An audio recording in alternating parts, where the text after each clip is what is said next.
somebody goes, it's a man's job to respect a woman. And it's a woman's job to give a man something to respect. Ooh. I think is what Dang, he said. I like yeah, that. yeah. That's That was really an old good. school I like Bernie that. Mac one. Yeah, You know, yeah, R.I.P. yeah. I love that. I love gyms like that. That's really good. I mean, like the dating world is difficult too because you're competing with Tinder, Yeah. and all these different apps. I don't know if we can say.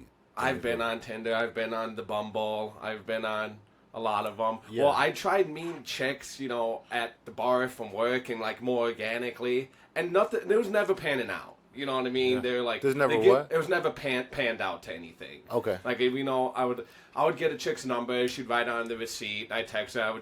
No one would even respond to me. It's like, well, they probably went off and got drunk, and then don't even remember like actually giving me their number. So I turned to the internet. To try to meet someone. If you approach a woman a way it's never been done, statistics and math say it's more likely that you will get a response. If you come at a woman a way it's never been done, like guys just have to be creative with your approach. Don't Just, be a cliche. Yeah, I mean, but you don't even have to have good pickup lines. If you can just engage, if you're a good conversationalist, it's going to root other things like knowing how to console and comfort and how to talk to people and be nice and be respectful.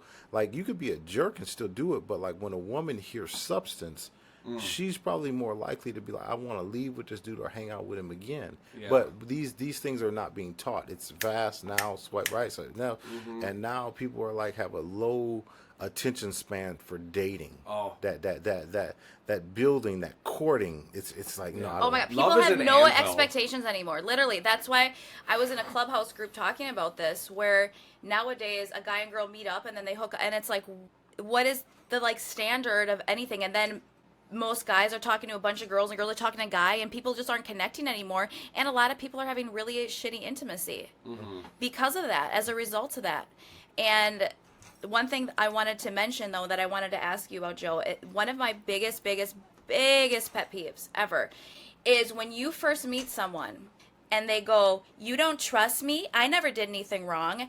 And it's like, I don't know who the fuck you are. You could be a serial killer. You know what I mean? Yeah. I'm not, and I just think that's such an immature response that you don't know someone and that they would think, oh, you won't get in my car, or you won't come into my hotel, or, you know, whatever it may be, when you don't know someone. Because guess what?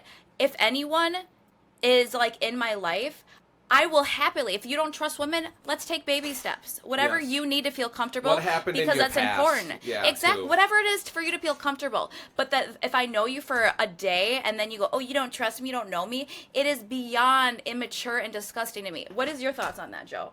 I think it's so. If somebody did that, says, "Hey, you don't trust," first you have to earn and build trust. Thank you. And Thank the way, you. Thank you. Are you someone who gives trust right away, and then once it's broken, it's lost? You know what I mean? Because what I do personally, I feel like when I meet someone, like, you have my trust, Right. to a level. Like, you know what I mean? I'm not Right. gonna like borrow you like $500 or anything like that, Right. just because I don't know you on that level. Right. But there is a degree of trust that I give everyone. Yeah. As soon as I shake their hand, Right. You know. And so I have a rule for that, too.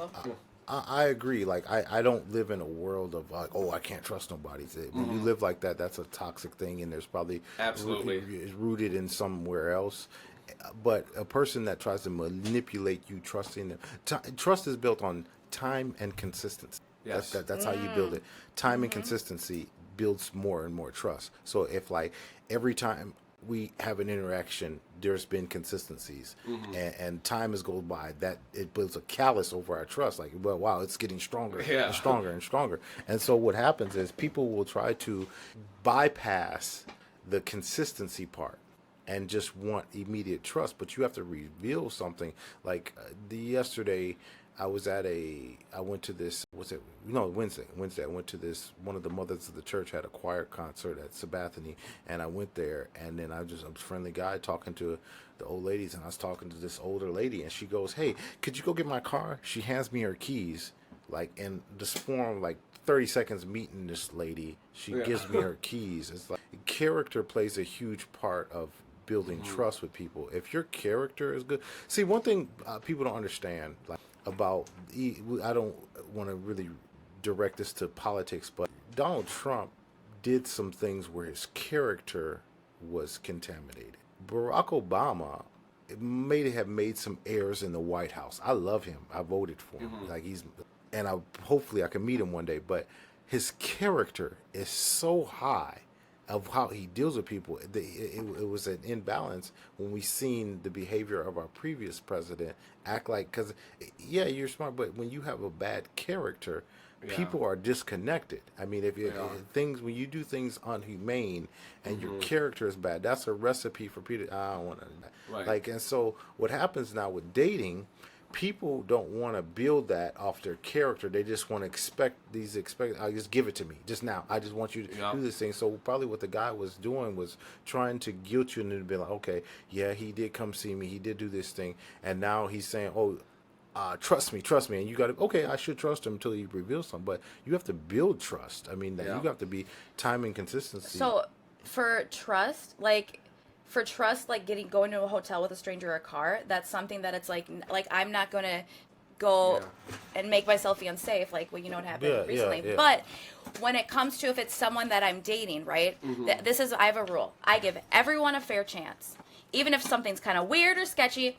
I'm going to give you a fair chance. But when you lie to me, it's a fucking wrap. And I'll be like, listen, I give everyone a fair, I'm not going to look through anything. I'm going to give you benefit of the doubt if things happen. But and I don't go looking for stuff. God reveals things if they need to be. If something comes knocking at my door, if something comes knocking at my door and it's clear as day that someone lied to me, then I just keep it moving. And I'm not going to be about that life. If it's like something that's in a short time period, right? Not someone that I've invested, a lot of time with, but that's basically my thing. Give everyone a fair chance, because you don't want to be that person. I mean, I've had that before. I remember this guy I dated like 6 years ago. I was fixing my makeup at the Art Institute, and I come out, and he's like, "Who are you texting? Oh, you're texting fucking guys behind my back," and I'm like, "What?" Jesus Christ! Right? Because the girl before would do that, would go in the bathroom and text people, but I didn't. So I get. Men never do that stuff. When you reveal that character, like you're that guy. You put yourself at a deficit with that woman's it's bug. It's respect. Annoying. Once a guy reveals a certain thing to a woman, like going through phones and doing stuff like that, you put yourself as an equal to a woman. That's a very feminine thing. I've done it once, and I'll never do it again because I swear to God, oh my God, I need to hear this. Yeah, no, there was a girl that I was seeing for a little bit over a year, and we were in love, and I cared about her a lot. But, the relationship had trust issues, you know what I mean? I had figured that she was cheating on me, you know what I mean? I had that